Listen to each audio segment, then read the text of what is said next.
Good morning friend, मैं सुप्रिया स्वागत करती हूँ आपका डिकोड एग्जाम में। फ्रेंड, आज डेली करंट अफेयर्स की क्लास में हम डिस्कस करेंगे 24 अक्टूबर से रिलेटेड जितने भी न्यूज़ हैं, जितने भी इवेंट्स हैं जो हमारे एग्जाम के लिए इंपॉर्टेंट है, हम उन्हें एक एक करके डिस्कस करेंगे। तो आइए फ्रेंड, स्टार्ट करते हैं आज की क्लास। और आज की क्लास में हमारा सबसे पहला प्रश्न है कि किस राज्य सरकार ने मोबाइल ऐप JK ई-कॉप का शुभारंभ किया? दिल्ली, मध्य प्रदेश, जम्मू कश्मीर, महाराष्ट्र। तो करेक्ट आंसर है सी, जम्मू कश्मीर की सरकार के द्वारा मोबाइल ऐप JK ई-कॉप। ठीक है, कॉप मीन्स होती है फ्रेंड पुलिस, और JK यानी कि जम्मू कश्मीर। तो यहाँ से अगर आपको फुल फॉर्म भी अगर पता होता तो आप यहाँ पे काफ़ी आंसर लगा लेते। तो जम्मू कश्मीर है, ठीक है। तो यहाँ पे हम इसके बारे में देखें तो जम्मू कश्मीर के उपराज्यपाल मनोज सिन्हा ने श्रीनगर में राज्य भवन में JK ई-कॉप मोबाइल ऐप का शुभारंभ किया। JK ई-कॉप मोबाइल ऐप पुलिस से संबंधित सभी जन सेवाओं की जानकारी देगा। तो ये जो ऐप होगा फ्रेंड, इसमें एक बटन होगी, उस बटन पे क्लिक करते ही जितने भी आसपास के जो पुलिस थाने हैं ना, वहाँ से संबंधित आपको जानकारी मिल जाएगी। और अगर आप किसी मुसीबत में हैं तो उसमें इस मोबाइल ऐप में एक मैसेज भेजने वाली पैनिक बटन होगी। तो उस पैनिक बटन को क्लिक करते ही जो आसपास के पुलिस थाने होंगे, जो थाने होंगे, वहाँ पे मैसेज पहुँच जाएगा इस तरीके का पैनिक बटन से कि आप किसी मुसीबत में फंसे हुए हैं। साथ ही सभी जो महत्वपूर्ण जो हेल्पलाइन है उनके नंबर जो है इस ऐप में क्या होंगे, वो उपलब्ध होंगे। ठीक है, तो CCTNS ने से पुलिस की कार्यप्रणाली नागरिकों के अनुकूल बनेगी और पारदर्शी होगी। ठीक है, इसके बारे में और देखते हैं कि उपराज्यपाल ने जम्मू कश्मीर पुलिस की बहुप्रतीक्षित परियोजना अपराध और अपराधी पहचान नेटवर्क प्रणाली CCTN की घोषणा की है। और हमने इसके बारे में देखा कि इससे क्या होगा, जो पुलिस की कार्यप्रणाली जो है, जो वहाँ के नागरिकों के अनुकूल बनेगी और पारदर्शी होगी। और साथ ही देखा जाए तो इससे पुलिस स्टेशनों की प्रक्रिया जो है वो सरल होगी और कई माध्यमों से लोग इन सेवाओं का लाभ उठा सकेंगे। ठीक है, तो जो पुलिस संबंधी जितनी भी सेवाएं हैं वो जन जन तक पहुँचे और लोग इन सेवाओं का जो है वो लाभ उठा सकें। इस कारण वहाँ की सरकार के द्वारा, जम्मू कश्मीर की सरकार के द्वारा JK ई-कॉप मोबाइल ऐप का शुभारंभ किया गया। ठीक है, आइए नेक्स्ट देखते हैं कि भारत सरकार द्वारा उड़ान पहल के योगदान को मानते हुए किस दिन को उड़ान दिवस के रूप में मनाए जाने की घोषणा की गई है। तो उड़ान पहल का काफ़ी ज़्यादा योगदान रहा, इस योगदान के कारण सरकार के द्वारा उड़ान दिवस मनाए जाने की घोषणा की गई है। और ये किस दिन मनाने की, 21 अक्टूबर, 22 अक्टूबर, 23 अक्टूबर या फिर 20 अक्टूबर। तो करेक्ट आंसर इज 21 अक्टूबर यानी कि 21 अक्टूबर को उड़ान दिवस मनाया जाएगा। ठीक है, किसके योगदान को याद करने के लिए, उड़ान पहल के योगदान को मानते हुए। ठीक है, तो भारत सरकार ने उड़ान पहल के योगदान को मानते हुए 21 अक्टूबर को उड़ान दिवस, उड़ान डे के रूप में मनाए जाने की घोषणा की। उड़ान यानी कि 21 अक्टूबर को उड़ान योजना के दस्तावेज पहली बार जारी किए गए थे। इसी कारण इसी स्मृति में जो 21 अक्टूबर को उड़ान दिवस मनाया जाएगा। उड़ान यानी कि उड़े देश का आम नागरिक। इसके बारे में देखा जाए, उड़ान जो है इसके जो शुभारंभ किया गया था, उड़ान उड़े देश का आम नागरिक योजना का शुभारंभ किया गया था, वो 2016 में किया गया था। किस मंत्रालय के द्वारा किया गया था? नागरिक उड्डयन मंत्रालय के द्वारा किया गया था। उद्देश्य क्या था? क्षेत्रीय कनेक्टिविटी योजनाओं के रूप में लॉन्च किया गया था। ठीक है, तो ये जो उड़ान की जो शुरुआत की गई थी 2016 में, इस किसके द्वारा? नागरिक उड्डयन मंत्रालय के द्वारा। इसका उद्देश्य क्या है कि जितने भी जो क्षेत्रीय मार्ग हैं उनमें किफ़ायती और आर्थिक रूप से व्यवहार और लाभदायक उड़ानों की शुरुआत की जाए, ताकि जो छोटे शहर के जो आम आदमी हैं, जो इतना एफर्ट नहीं कर सकते, क्योंकि फ्रेंड फ्लाइट्स की टिकट्स बहुत महंगी होती है, हर कोई एफर्ट नहीं कर सकता, तो सरकार ने हर व्यक्ति, हर जो आम आदमी है वो उनकी किफ़ायती दरों पे उनके लाभ, उनके लिए, ताकि वो इस सहूलियत का फ़ायदा उठा सके, उनके लिए सस्ती उड़ानें जो है उसकी शुरुआत की गई। इसी चाहकर उड़ान योजना जो है उसका शुभारंभ किया गया। यह योजना जो है 10 साल तक जारी रहेगी और बाद में इसे आगे बढ़ाया जाएगा। अभी हाल ही में फ्रेंड देखा जाए तो चूंकि उड़ान जो है उसकी जो चरण देखा जाए तो इस समय 4.1 चरण की शुरुआत किया गया था। कब किया गया था, किस अवसर पे? आज़ादी का अमृत महोत्सव। ठीक है, भारत @75। ठीक है, इसी की शुरुआत के अवसर पे उड़ान जो है, जो नागरिक उड्डयन मंत्रालय के द्वारा उड़ान 4.1 जो है योजना के उठाया गया, शुरुआत किया गया। और इसके तहत क्या, इसके तहत जो है वो लगभग 392 मार्ग को प्रस्तावित किया गया। ठीक है, इसमें जो है उड़ान 4.1 की जो मुख्यतः ये छोटे हवाई अड्डे और विशेष रूप से जो हेलीकॉप्टर हो और सी प्लेन मार्गों को जोड़ने पर केंद्रित होगा। ठीक है, उड़ान 4.1, ठीक है। कितने मार्गों पर प्रस्तावित होगा? 392 मार्गों पर, ठीक है। ये चीज़ ध्यान रखिएगा। चलिए, इसमें देखा जाए तो इस योजना के तहत उड़ान की फ्लाइट्स में लगभग आधी सीटें रियायती किराए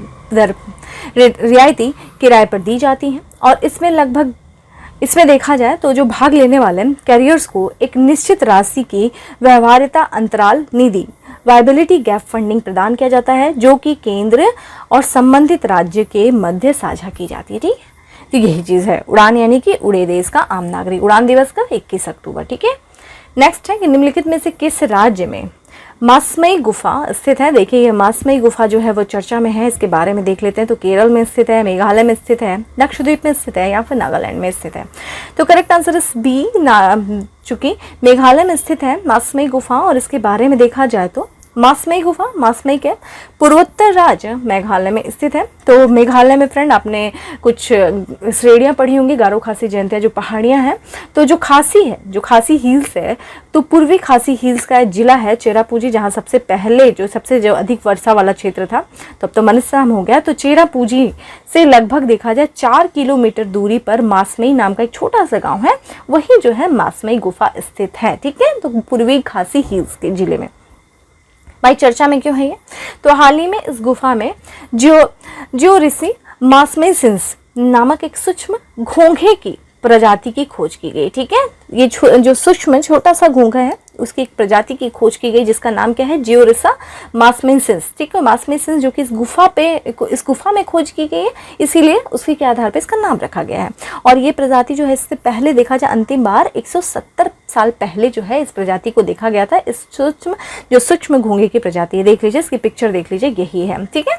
यही खोजा गया है मासमई गुफा में, जिसको मिला है, जो 170 साल पहले जो है मिला था। इसके बारे में देखा जाए फ्रेंड, तो नई प्रजाति अपने शेल आकारिकी में जियोरिसा सरिता, उसी जीनस का एक सदस्य जिसे 1851 में खोजा गया था, से अद्वितीय है, जो शेल के आकार की भिन्नता सहित 4 प्रमुख सर्पीय स्ट्राइप्स के साथ अपने शरीर पर मौजूद होता है, ठीक है। ये सर्पिल स्ट्राइप जो है जियोरिसा सरिस्ता में 7 पाई जाती है। तो देखा जाए ये जो फ्रेंड, अगर हम इनकी बात करें, ये कहाँ पे पाई जाते हैं? जियोरिसा तराई जो है, ये जियोरिसा जो है वो तराई के उष्णकटिबंधीय जंगलों में पाए जाते हैं, ठीक है। उष्णकटिबंधीय जंगल जो होते हैं, और साथ ही साथ ऊंचाई वाले सदाबहार जंगलों में, या फिर कैल्शियम से भरपूर जो चट्टानी सतहों पर मिट्टी या भूमिगत आवासों में पाए जाते हैं। और फ्रेंड यहाँ पे जो है ना, कैल्शियम की बहुत ज़्यादा सतह पाई जाती है इस मासमई गुफा में, ठीक है। ये चीज़ चूना पत्थर काफ़ी ज़्यादा पाए जाते हैं, चूना जो है मासमई गुफा में, यही कारण है यहाँ से हमें जियोरिसा मासमेसिंस की जो है एक जो नई प्रजाति है, जो सूक्ष्म घोंघे की नई प्रजाति है, वो हमें मिली है, ठीक है। ये चीज़ ध्यान रखिएगा, पिक देख लीजिए आप। चलिए आगे बढ़ते हैं। खनन और इस्पात क्षेत्र में सहयोग करने के लिए भारत ने किस देश के साथ समझौते ज्ञापन पर हस्ताक्षर किया है? चीन, अमेरिका, ऑस्ट्रेलिया, रूस। तो करेक्ट आंसर इज डी, रूस के साथ किया है, ठीक है। खनन और इस्पात क्षेत्र में सहयोग के लिए दोनों देशों ने किया आपस में। तो यहाँ पे देखा जाए भारत और रूस ने खनन और इस्पात क्षेत्र में सहयोग करने के लिए एक समझौता ज्ञापन, मेमोरेंडम ऑफ अंडरस्टैंडिंग पर हस्ताक्षर किया, ठीक है। ध्यान रखिएगा, खनन और इस्पात क्षेत्र में किन 2 देशों ने? भारत और रूस ने।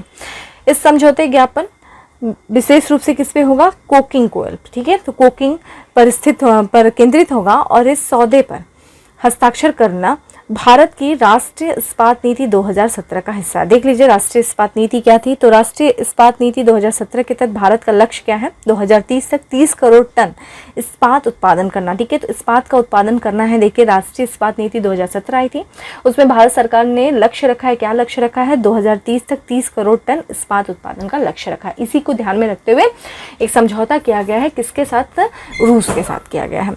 तो दोनों देशों के बीच MOU को मास्को में, जो कि ठीक है रूस का, तो मास्को में है, हस्ताक्षरित किया गया है। और यहाँ पे देखा जाए तो इसमें कोकिंग कोल के वाणिज्यिक गतिविधियों और संयुक्त परियोजनाओं के क्रियान्वयन की परिकल्पना की गई है। चलिए आगे चलते हैं और नेक्स्ट प्रश्न पे बनते हैं। नेक्स्ट प्रश्न है हमारा कि वर्ल्ड जस्टिस प्रोजेक्ट के रूल ऑफ लॉ इंडेक्स 2021 में भारत को कौन सा स्थान प्राप्त हुआ है? 79, 80, 81, 82। करेक्ट आंसर इज 79, ठीक है। 79 प्राप्त हुआ है किसमें? रूल ऑफ लॉ इंडेक्स में। किसके rule of law? World justice project के द्वारा जारी रूल ऑफ लॉ इंडेक्स 2021 में भारत को 79 स्थान मिला है।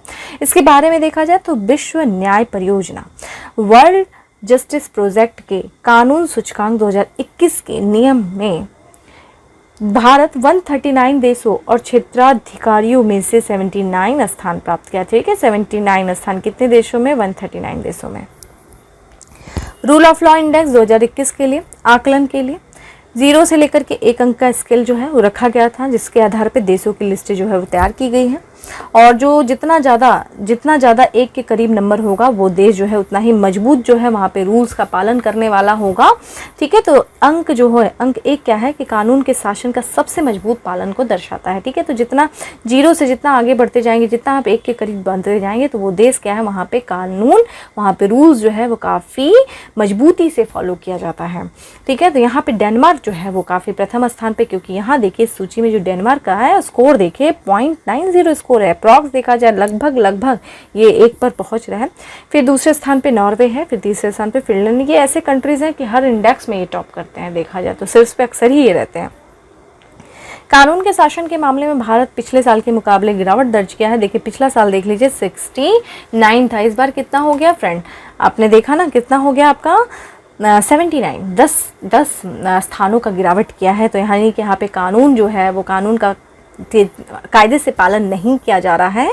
तो खुली सरकार के मामले में देखा जाए भारत का स्थान कितना है? 139 में 40 स्थान पे। मौलिक अधिकार के मामले में देखा जाए 93वें स्थान पे। सामाजिक न्याय में देखा जाए तो 110वें स्थान पे। आपराधिक न्याय में देखा जाए तो 86वें स्थान पे। तो ओवरऑल अगर हम इंडेक्स की बात करें फ्रेंड, तो इस इंडेक्स के अनुसार देखा जाए तो जो विश्व की जो बात की गई है, इसमें जो विश्व की जो आबादी है उसका 84.7 आबादी जो है वो ऐसे देशों में रहती है जहां कानून व्यवस्था धीरे धीरे कम होती जा रही है। इसमें ये बताया गया कि लगभग देशों में कानून व्यवस्था का पालन जो है वो शक्ति से नहीं हो रहा है, वहाँ पे कानून व्यवस्था धीरे धीरे कमज़ोर होती जा रही, कम होती जा रही है। और ऐसी आबादी विश्व की 84.7 या फिर अप्रॉक्स 85% आबादी जो है वो ऐसी ही जगहों पे रहती है। और 94% जो देश हैं, देशों में जो प्रशासनिक, जो नागरिक, जो आपराधिक कार्यवाही में देरी दर्ज की गई है। ठीक है, ऐसी जब भी कोई प्रशासनिक कार्रवाई करना हो, नागरिक कार्रवाई करना हो, आपराधिक कार्रवाई करना हो, तो 94% देशों में देरी होती है। ये इस आधार पे इस इंडेक्स में बताया गया है। 8 कारकों पर प्रत्येक देशों की रैंक और स्कोर प्रदान किया जाता है। और ये 8 कारक देखा जाए तो सरकारी शक्तियों पर प्रतिबंध, भ्रष्टाचार की अनुपस्थिति, खुली सरकार, मौलिक अधिकार, आदेश और सुरक्षा, नियामक प्रवर्तन, नागरिक न्याय और आपराधिक न्याय जो है वो शामिल है। इन्हीं 8 कारकों के आधार पर जो है रैंकिंग जो है वो जारी की जाती है। आगे बढ़ते हैं और देखते हैं कि छठा प्रश्न है कि हाल ही में किस देश को फाइनेंशियल एक्शन टास्क फोर्स की ग्रे लिस्ट में जोड़ा गया है? ईरान, तुर्की, Iraq, Israel. Correct answer is B. ठीक है, तो अभी हाल ही में, चूंकि आपको पता ही पाकिस्तान पहले से ही ग्रे लिस्ट में है और अपने वो उस स्थान को काफ़ी बरकरार रखा हुआ है, लेकिन इसी के साथ साथ तुर्की को भी अभी हाल ही में FATF की लिस्ट में शामिल कर दिया गया है, ग्रे लिस्ट में शामिल किया गया है। और देखा जाए तो तुर्की को हाल ही में फाइनेंशियल एक्शन टास्क फोर्स की ग्रे लिस्ट में जोड़ा गया है। बहुत इंपॉर्टेंट है, ये ध्यान रखिएगा। साथ ही जॉर्डन और माली को भी FATF की ग्रे लिस्ट में जोड़ा गया है। तो हाल ही में देखा जाए तो तुर्की को है, फिर जॉर्डन है, माली है। FATF में पाकिस्तान को अपनी ग्रे लिस्ट में बनाए रखा है। ठीक है, पाकिस्तान जो है अपने कामों की वजह से काफ़ी अपनी स्थिति को बरकरार रखे हैं, वो छोड़ना ही नहीं चाहते हैं कि उनको ग्रे लिस्ट इतनी अच्छी लग रही है। और ग्रे बात करें तो फाइनेंशियल एक्शन टास्क फोर्स की, तो ये एक अंतर सरकारी निकाय है और इसकी स्थापना जो की गई थी 1989 में किया गया था। किनके द्वारा किया गया था? G7 देशों के समूह के द्वारा किया गया था। ठीक है, फ्रांस की राजधानी पेरिस में किया गया था। तो ध्यान रखिएगा, एक अंतर सरकारी निकाय है जो विभिन्न सरकारों का ये निकाय है और इसकी स्थापना G7 देशों के समूह के द्वारा किया गया था। कब किया गया था? 1989 में किया गया था। कहाँ पे किया गया था? पेरिस में किया गया था। ठीक है, काम क्या होता है फ्रेंड इनका? अगर हम इनके बारे में बात करें तो इनके जो कार्य होते हैं वो मनी लॉन्ड्रिंग, ठीक है, ध्यान रखिएगा, धन शोधन कह सकते हैं आप। ठीक है, शुरुआत में जब इसका 1989 की बात है तो जब इसका जो काम था वो अंतर्राष्ट्रीय स्तर पर धन शोधन यानी कि मनी लॉन्ड्रिंग का, सामूहिक विनाश के मनी लॉन्ड्रिंग को ख़त्म करना। ठीक है, जो मनी लॉन्ड्रिंग होती है उन पे कार्रवाई करना और जितने भी जो सामूहिक विनाश के जो हथियार हैं ना उनके प्रसार और उनको रोकना। जब 2001 की बात है, 11 सितंबर की घटना सबको पता है, वर्ल्ड ट्रेड सेंटर पे हमला हुआ, आतंकी हमला। उसके बाद से आतंकवादी गतिविधियों को भी FATF की लिस्ट में शामिल कर दिया गया। तो जो भी आतंकवाद जो पोषित देश हैं, जो आतंकवाद को पोषित करते हैं, जो आतंकवाद को वित्त पोषित करते हैं, उन पर कार्रवाई करना, उन पर निगाह रखना। तो आतंकवाद की जो आपका वित्त पोषण पर निगाह रखना, इसको शामिल किया गया। अन्य कार्यों में देखा जाए तो जो भी वित्तीय विषय से संबंधित कानून बनाते हैं उनको विनियामक करना, उनका परिचालन करना, उनके उपाय प्रभावी क्रियान्वयन को बढ़ावा देना, ठीक है। और इनकी जो बैठक होती है वो 1 साल में देखा जाए तो 3 बार इसकी बैठक होती है, ठीक है। ये चीज़ बैठक के आयोजित किया जाता है। बात करें पाकिस्तान, जो अपने स्थिति को, अपने स्टेटस को बरकरार रखे हुए हैं, इनको 2018 में जून में इनको ग्रे लिस्ट किया गया था, तब से ये अपनी स्थिति पे बैठे हुए हैं। तो ये पाकिस्तान जो है FATF की सिफारिशों पर काम करने में विफल है। कुछ सिफारिशें की गई थी जिस पे ये विफल रहे हैं, जिस दौरान पाकिस्तान ने आतंकी संगठनों के विषयों से और घरेलू स्तर पर आर्थिक मदद मिली है, ठीक है। तो जो पाकिस्तान है वहाँ पे जो आर्थिक संगठन को विदेशों से भी देखा जाए और साथ ही साथ घरेलू स्तर पे भी आर्थिक मदद मिल रही है, जिसको रोकने में असफल है पाकिस्तान, और उसी के कारण जो है FATF में ये ग्रे लिस्ट में बरकरार है, ठीक है। और ईरान की बात करें फ्रेंड, ईरान हो गया, उत्तर कोरिया हो गया, इनको ब्लैक लिस्ट में रखा गया, ठीक है। ब्लैक लिस्ट में ध्यान रखिएगा, ईरान हो गया, उत्तर कोरिया हो गया, ये ब्लैक लिस्ट में। अगला है कि किस देश ने हाल ही में अंतरिक्ष में अपना पहला घरेलू निर्मित रॉकेट लॉन्च किया? फ्रांस, चीन, दक्षिण Korea, Japan. Correct answer is C. दक्षिण कोरिया ने अपना पहला घरेलू निर्मित रॉकेट लॉन्च किया है। और इसके बारे में देखें तो दक्षिण कोरिया ने अंतरिक्ष में अपना पहला घरेलू निर्मित रॉकेट लॉन्च किया है। 200 टन की तरल ईंधन वाली नूरी नामक रॉकेट को गोहेंग के नारो स्पेस सेंटर से लॉन्च किया गया, ठीक है। नूरी जो है, ध्यान रखिएगा, नूरी जो रॉकेट है वो दक्षिण कोरिया से संबंधित है, क्योंकि असफल रही है। नूरी का उद्देश्य देखा जाए तो 1.5 टन के डमी उपग्रह को कक्षा में स्थापित करना है। तो अंतरिक्ष की कक्षा में 1.5 टन के डमी को जो है उपग्रह की कक्षा में स्थापित करना था, यही नूरी का लक्ष्य था।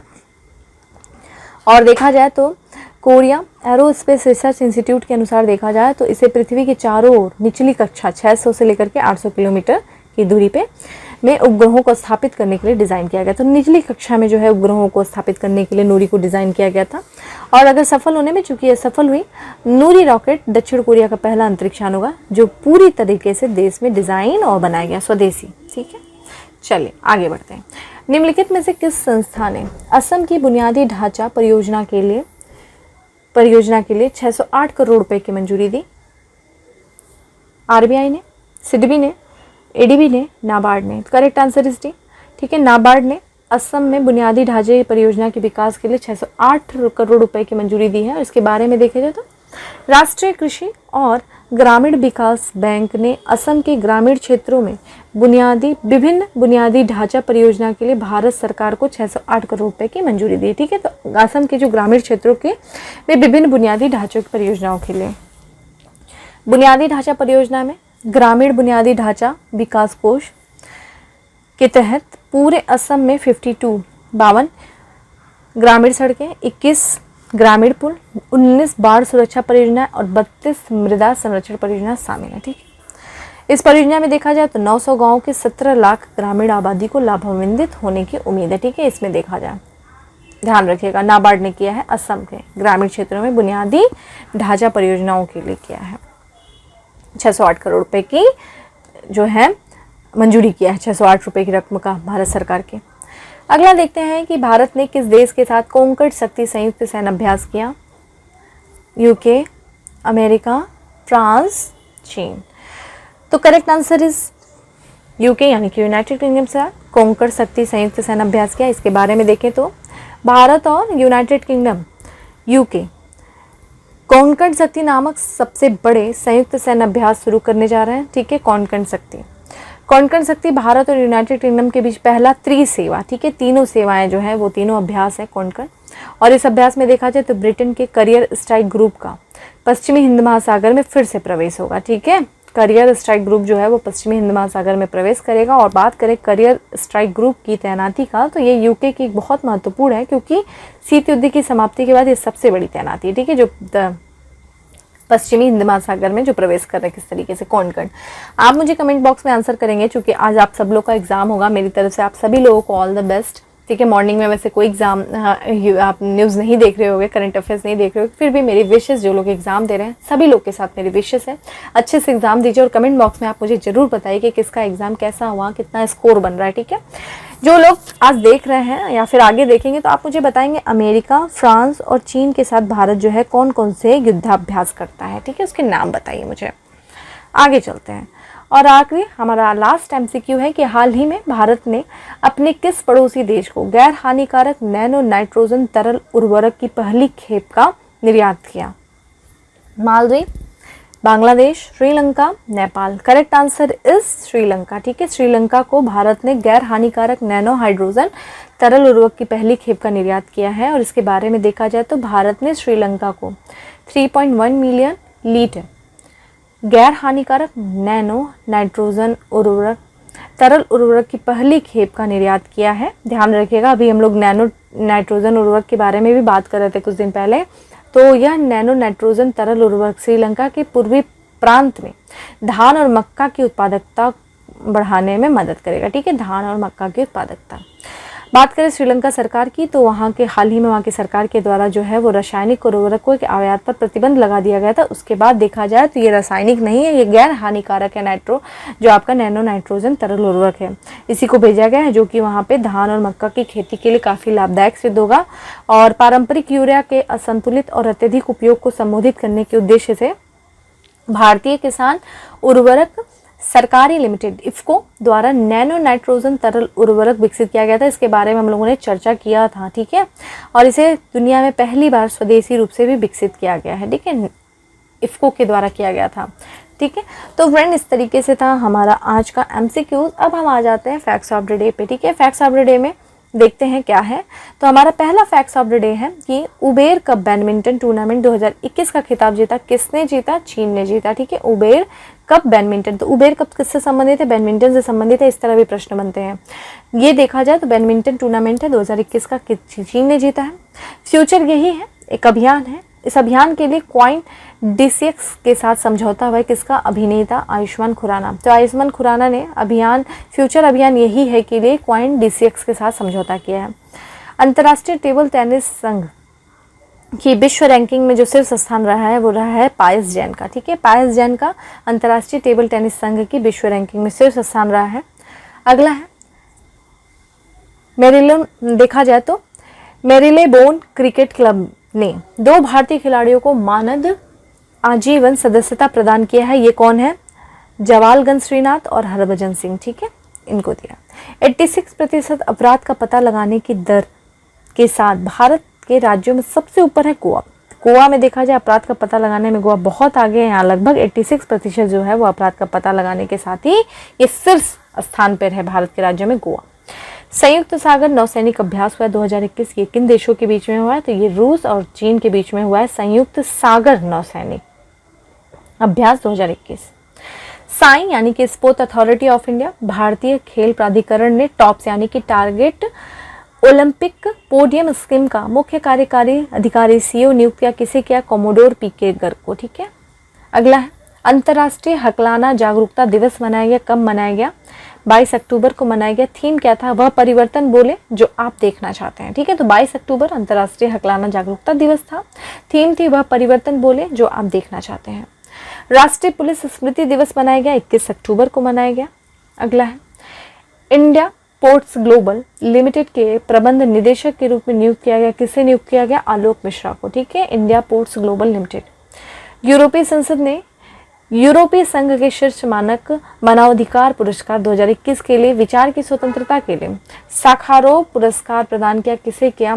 अलेक्सी नवलिनी। ठीक है, नवलिनी को किया है, अलेक्सी नवलिनी को। और ये क्या है? ये यूरोपीय संसद ने जो यूरोपीय संघ के शीर्ष मानवाधिकार पुरस्कार जिसका नाम है साखारोव पुरस्कार। ठीक है, साखारोव। अगला है केंद्र सरकार ने केंद्रीय कर्मचारियों की महंगाई भत्ते की बढ़ोतरी किया है। कितना प्रतिशत किया है? 3% किया है, जो कि अब कितना हो गया? 3% की बढ़ोतरी के साथ 31% हो गया। ठीक है, ये महंगाई भत्ता है। अगला देखें तो अगला है कि अमेरिका के पूर्व राष्ट्रपति जिन्होंने अपना social media platform truth social, ठीक है, ट्रुथ सोशल लॉन्च किया है। किन्होंने किया है? Donald Trump. डोनाल्ड ट्रंप जो कि अमेरिका के पूर्व राष्ट्रपति थे, इन्होंने एक प्लेटफॉर्म जो कि सोशल मीडिया प्लेटफॉर्म है जिसका नाम है ट्रुथ सोशल को लॉन्च किया। रिजर्व बैंक ऑफ इंडिया ने भुगतान और निपटान प्रणाली अधिनियम 2007 की धारा 26(2) में कुछ निर्दिष्ट उल्लंघनों पर 1 करोड़ का जुर्माना लगाया है। किस पे लगाया है? पेटीएम पेमेंट्स बैंक लिमिटेड के ऊपर 1 करोड़ रुपए का जुर्माना लगाया है। किस बात का उल्लंघन किया है? इन्होंने जो भुगतान और निपटान प्रणाली अधिनियम की धारा 26(2) में कुछ निर्दिष्ट है उसका उल्लंघन करने के कारण आरबीआई के द्वारा इन पे जुर्माना लगाया गया है पेटीएम पेमेंट्स बैंक का। तो ये हमारा फैक्ट्स ऑफ द डे था। अब आते हैं और देखते हैं यूपी स्पेशल में क्या है। तो उत्तर प्रदेश स्पेशल की बात करें तो राज्य के सभी माध्यमिक विद्यालयों को अपने परिसर में आरोग्य वाटिका, ठीक है, सेलिब्रिटी गार्डन स्थापित करने का निर्देश दिया। किस सरकार ने दिया? उत्तर प्रदेश सरकार ने दिया। ठीक है, जितने भी माध्यमिक विद्यालय हैं उन्हें अपने परिसरों में आरोग्य वाटिका लगाने का, स्थापित करने का निर्देश दिया गया उत्तर प्रदेश सरकार ने। उज्बेकिस्तान दूतावास में इलेक्शन ऑब्जर्वर बनाया गया। किसे बनाया गया? प्रवेश गुप्ता को बनाया गया जो कि उत्तर प्रदेश से हैं। ठीक है, अगला है उत्तर मध्य रेलवे की प्रयागराज जोन द्वारा किसके परिवहन हेतु किसान रेल चलाई गई? ये चलाई गई गेहूं। ठीक है, ये गेहूं के लिए चलाई गई है, किसान रेल चलाई गई है उत्तर मध्य रेलवे की प्रयागराज जोन के द्वारा। नमामि गंगे प्रोजेक्ट के अंतर्गत देखा जाए तो वॉश इंस्टीट्यूट ने अपशिष्ट प्रबंधन एवं स्वच्छता हेतु नवीन पहल की है जिससे लाभान्वित राज्य होंगे उत्तर प्रदेश, झारखंड और उत्तराखंड। ठीक है, तो उत्तर प्रदेश, झारखंड और उत्तराखंड जो है वो नमामि प्रोजेक्ट के अंतर्गत जो वांस इंस्टीट्यूट ने अपशिष्ट प्रबंधन एवं स्वच्छता हेतु जो नवीन पहल चलाई है उससे लाभान्वित होने वाले राज्य उत्तर प्रदेश, झारखंड और उत्तराखंड है। लखनऊ विश्वविद्यालय को नेचर इंडेक्स में जो स्थान प्राप्त हुआ है 31वां स्थान प्राप्त है। ठीक है, तो ये नेचर इंडेक्स था उसमें उत्तर प्रदेश के लखनऊ विश्वविद्यालय को 31वां स्थान प्राप्त हुआ है। ठीक है, तो फ्रेंड इस तरीके से था हमारा आज का करंट अफेयर्स। और मैंने आपको बताया कि आज बहुत से लोग एग्ज़ाम दे रहे होंगे और एग्ज़ाम देने के बाद आप जोर शोर से अपने करंट अफेयर्स पे भी लग जाइए क्योंकि जिन लोग का क्वालिफाई होगा फिर वो मेंस की तैयारी करेंगे। तो मेरी विशेस ऑल द बेस्ट उन सभी लोगों को, उन सभी फ्रेंड्स लोग को जो लोग आज का एग्ज़ाम यानी कि यूपीपीसीएस का प्री दे रहे हैं। और मेरी विशेस है कि आप सब लोग अच्छे से एग्ज़ाम दो और कमेंट बॉक्स में आंसर जरूर करना। कमेंट बॉक्स में बताना कि किसने कैसा एग्ज़ाम, कैसा हुआ आपका एग्ज़ाम, क्या स्कोर बन रहे हैं। ठीक है, अपने एक्सपीरियंस को शेयर करना। और बाकी फ्रेंड अगले 2 दिनों की जो है आपकी क्लास जो है वो ऑफ रहेगी क्योंकि मैं थोड़ा आउट ऑफ स्टेशन जा रही हूँ, इस वजह से मैं थोड़ा जर्नी में रहूँगी जिसकी वजह से आपकी 2 दिन की क्लास में ऑफ ले रही हूँ। उसके बाद जो है इन 2 दिनों के बाद जो है मैं आपकी क्लास को कंटिन्यू रखूँगी और बाकी आगे की क्लास में मैं आपकी इस जो 2 दिन का आपका करंट अफेयर छूटेगा उनको मैं उसी में मर्ज कर दूँगी। ठीक है, तो इसके लिए मुझे क्षमा कीजिएगा, प्लीज़ माफ़ करिएगा क्योंकि मैं थोड़ा सा मजबूर हूँ क्योंकि मैं थोड़ा ऐसे ट्रैवल कर रही हूँगी जिस दौरान मैं आपकी क्लासेस को नहीं ले पाऊँगी। ठीक है, तो फिर मिलेंगे आपको उसी नए एनर्जी के साथ, नए जोश के साथ। ठीक है, और जो क्वेश्चंस किया है उसका आप आंसर करिए, ज़्यादा से ज़्यादा वीडियो को लाइक करिए, ज़्यादा से ज़्यादा शेयर करिए। ठीक है, और जो कुछ भी डाउट है आप कमेंट बॉक्स में आज को डाउट अपने भेजिए ताकि मैं उस पर जो भी कुछ होगा, जितना भी कुछ होगा, मैं उस डाउट को आपके क्लियर कर सकूँ। ठीक है, फिर मिलते हैं अपने नेक्स्ट सेशन में, तब तक के लिए bye, have a good day, stay safe and stay happy.